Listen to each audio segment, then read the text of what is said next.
Gente, acreditem, estou tendo a honra e o prazer de receber a Mari. Fala o seu sobrenome, por favor, que ele é totalmente Rosenburg, totalmente internacional.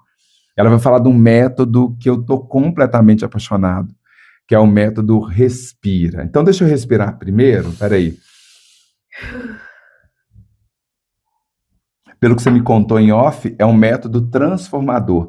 Antes de você falar do Respira, quem é Mari na fila do pão?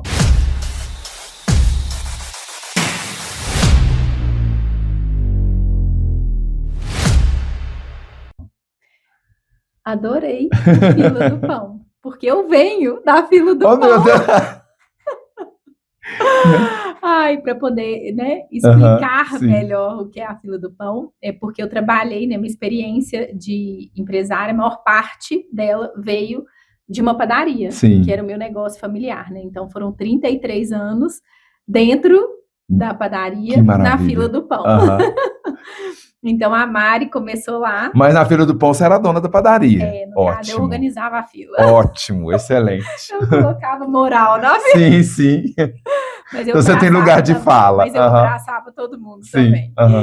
Mas a Mari, então, veio desse lugar, né? Ela começou lá, desde nova, sempre muito empreendedora. E depois me aventurei em vários outros ramos, mas sempre trazendo algo novo, criando, dona dos negócios. Eu sempre gostei muito dessa autonomia de poder fazer o meu horário, de fazer as minhas escolhas, sabe? De estar disponível. E hoje eu entendo até porquê, né? E aí, nesse processo todo, eu me formei em farmácia industrial. Depois trabalhei e fiz, né, pós-graduação em garantia da qualidade. E tudo isso foi me trazendo uma bagagem, né? Até eu me tornar, né, me aventurar no maior desafio de uma pessoa, não é nem de empreendedor, que é a maternidade.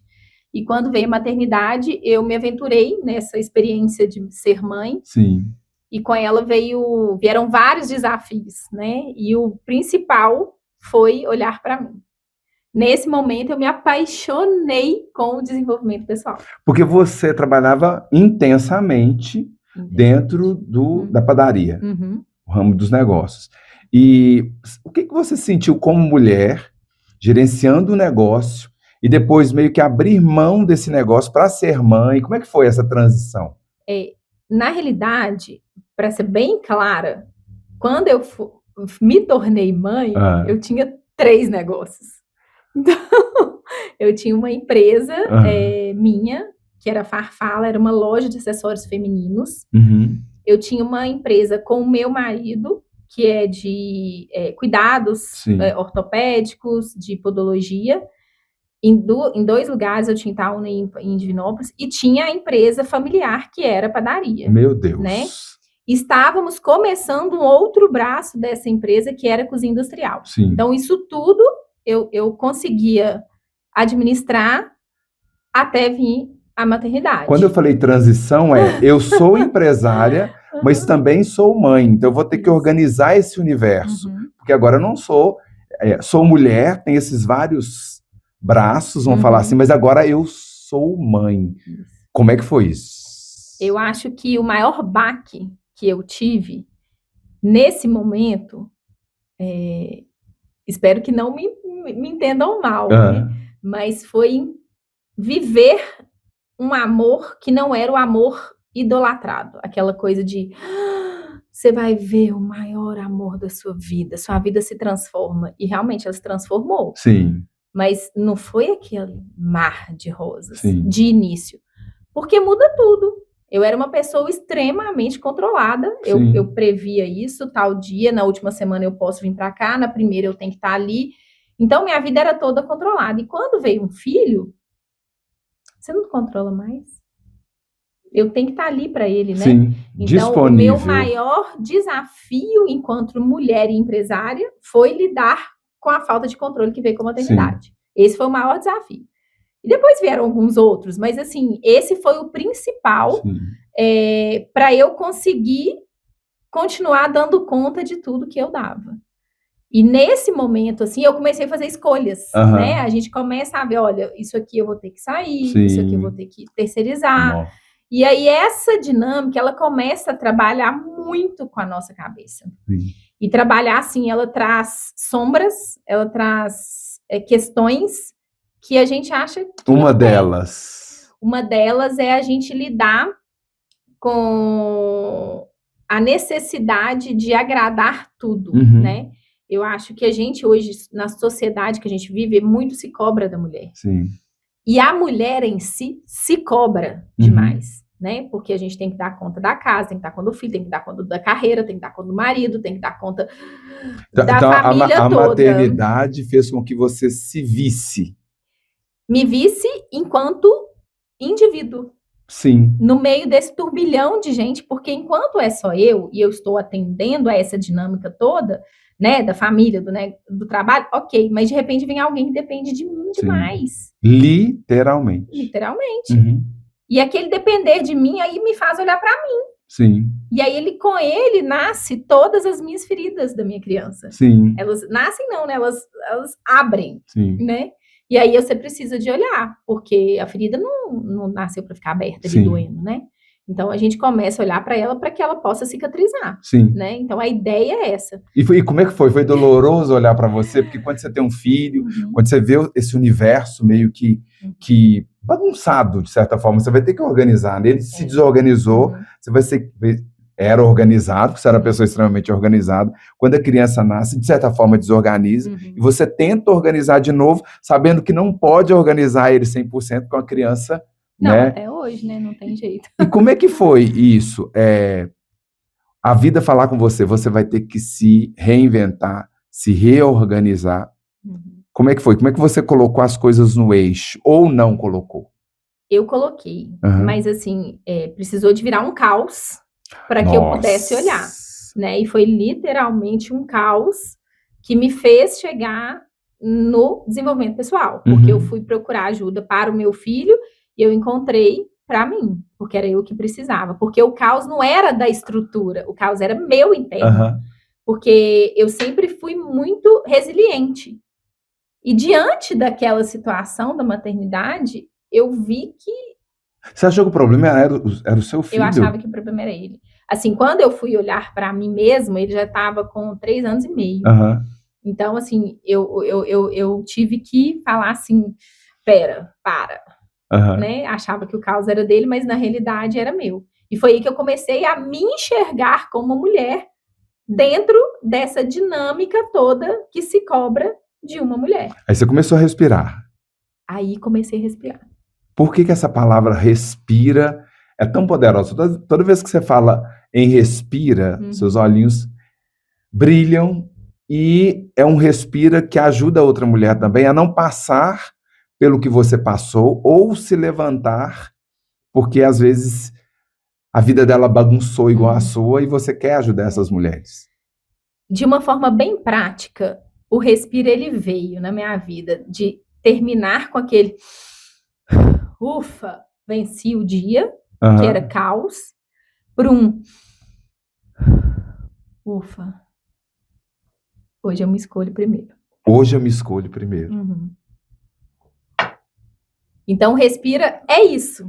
É quando eu consegui, não só pela minha experiência, e aí eu trouxe toda a bagagem dessa vida e de empresa, né, de liderar pessoas, de estar com pessoas, eu consegui compilar um momento na minha metodologia, né, assim, para que a gente transforme o ufa, o respira de ufa, para o respira de estou vivo. Então, de certa forma, é deixar de sobreviver para viver. Gente, que maravilha.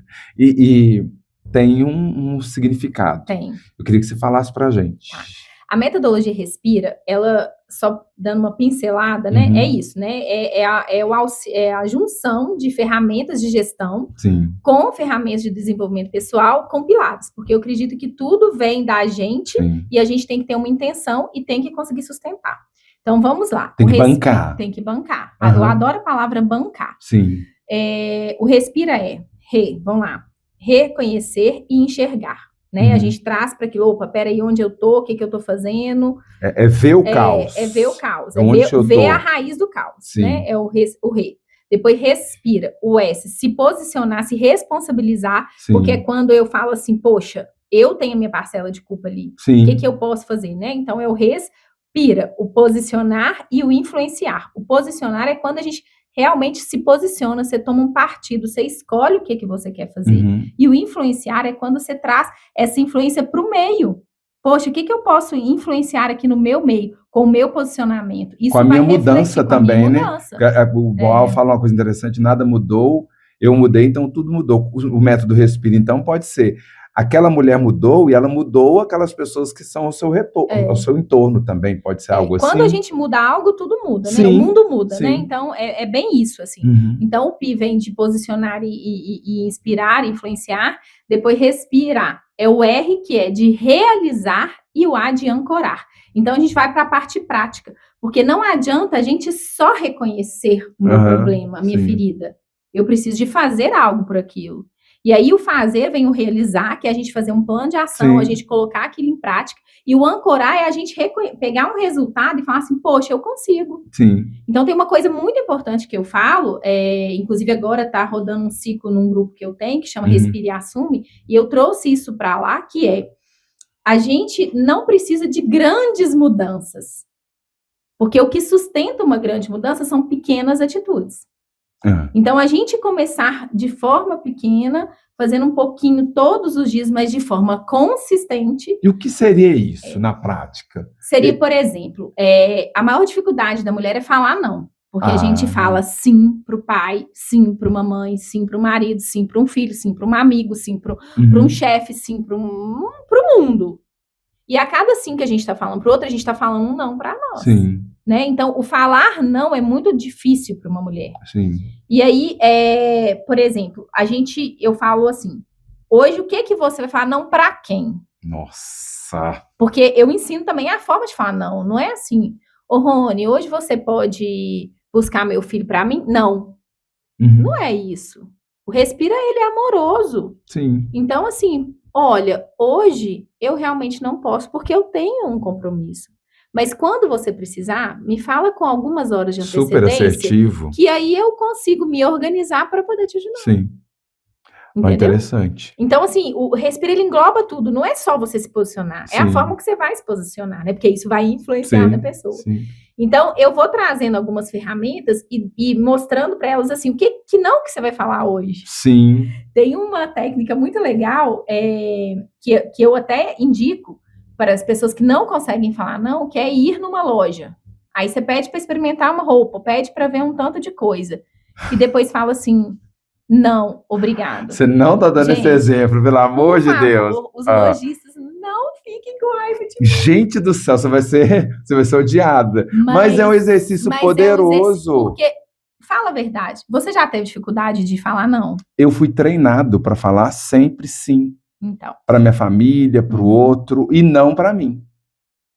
Quantas vezes você já assumiu algo que não queria? Eu não queria. Só porque você não tinha coragem de se posicionar? Várias vezes. Pois é. Eu já fui essa pessoa que já comprei coisa que eu nunca usei porque eu não tive coragem de falar que eu não queria nada. Então, é um teste, é um treinamento que talvez os lojistas vão ficar com raiva. Vão não. Mas não vão não, porque vocês vão entender que isso faz parte da evolução de alguém. Sim. Isso transforma tudo. Sim. E a gente começa a falar esses nãos que são doídos, gente. São doídos mesmo. Sim. A gente começa a trazer isso para o dia a dia e isso começa a ficar normal. Normal. É o repete, né? É a constância. Aí eu falo não hoje para a roupa, amanhã eu falo não para a sogra, depois eu falo não para o filho, sem trazer a carga emocional. Então, quando você usa essa metodologia na vida de uma mulher, você tem noção de que você transforma um ecossistema, né? De certa forma, porque a mulher, ela é responsável por vários, posso falar, braços. É a família, é a sociedade, dentro da comunidade ali, ela assume responsabilidades e você muda um universo. Você tem consciência disso? Eu tenho consciência porque eu vivi, né, essa transformação ao meu redor, né, e nos meus negócios, nos meus resultados, E hoje eu posso vivenciar isso através dos relatos que eu tenho das mulheres que passam por mim, né? Ou das pessoas, dos líderes nas empresas. Então, esses resultados chegam para mim. Mas é muito legal porque a gente vê isso reverberando nas pessoas. Sim. Então, às vezes, um posicionamento de uma mulher aqui, ela coloca o marido, que às vezes era uma fonte de insatisfação, sim, no lugar dele. Sim. E aí obriga ele a começar a assumir o que estava incomodando ela. Então, assim, a gente começa a ver essa reorganização familiar ou empresarial, ou da própria família, né, enquanto pais, filhos, irmãos, enfim. A gente começa a ver essa reorganização a partir do momento que ela toma consciência do que e do porquê ela faz aquilo, né? Sim. Então, é muito maravilhoso. E você fala que você entrou nas empresas, qual o impacto que o Respira tem dentro de uma empresa, por exemplo? A gente tem um grande problema de comunicação dentro das empresas, questão da liderança. Às vezes a empresa ela tem um comportamento de anos atrás e ela não muda, e aí o mercado já não enxerga ela tão bem porque ela não respira. Como é que é o impacto do Respira dentro da empresa? A primeira coisa que eu faço é pedir para os líderes que eles olham para eles mesmos, né? Porque, assim, o cargo de liderança, e cada vez mais, ele vem junto com uma pressão. Só que a gente tem que respirar dentro dessa pressão. Sim. Porque senão a gente morre sem ar, morre sufocado. Sim. Então, eu falo com eles, vamos olhar por que a gente está aqui, o que eu tenho de bom, quais são minhas habilidades, o que eu preciso de desenvolver. Então, eu faço um mapeamento desse líder, e ele mesmo começa a ver quais são os próximos passos. Sim. Porque eu brinco que é a trilha, porque é uma construção, sim, de um caminho, né? Então, eu vou construir com aqueles líderes caminhos, trazendo para eles conhecimento e práticas. Alimentando eles. Mas, assim, de forma com que eles mesmos comecem a ter a consciência. Nossa. Porque a maior dificuldade de um líder hoje é olhar para o ser humano. Porque o resultado é feito de pessoas. Sim. E o líder tem que olhar para pessoas, não para números e cobranças, sim, e planilhas, e enfim. Então, eu ensino eles a olhar para pessoas e aprender a lidar com pessoas diferentes. Porque, às vezes, ele olhava só para números e planilhas, né? Exatamente. Não, então, o Respira é o humanizar. Isso, é uma liderança humanizada. Nossa. Seria isso, assim, sabe? Humanizada, eu não sei se seria a palavra, mas mais humana. Mais humana, não. Estava ansioso, agora eu consigo respirar. Não é de ufa, não, saber, né? Não é de ufa, é de...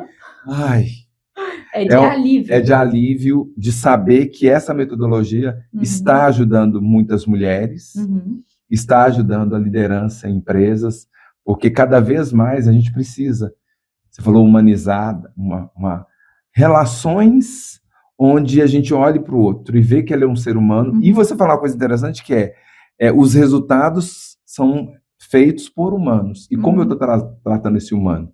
Será que ele está tendo a oportunidade de respirar?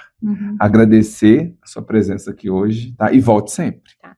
Muito obrigada, foi um prazer. E só completando aí o que você falou, eu acho que hoje em dia, a gente nessa era de IA, né, dessas inteligências, a gente precisa cada vez mais trazer o respiro, né? Sim. Porque o respiro, ele é humano. Sim. Né? Os robôs vão ajudar a gente. Nossa. E ajudam, sim, não estou aqui para falar nada, para julgar, porque eles facilitam mesmo.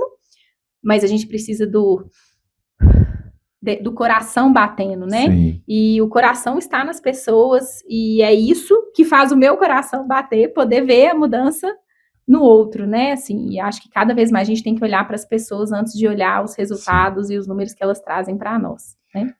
Mari Rosenburg falou sobre Respira. Espero que você se inspire e respire. Obrigado.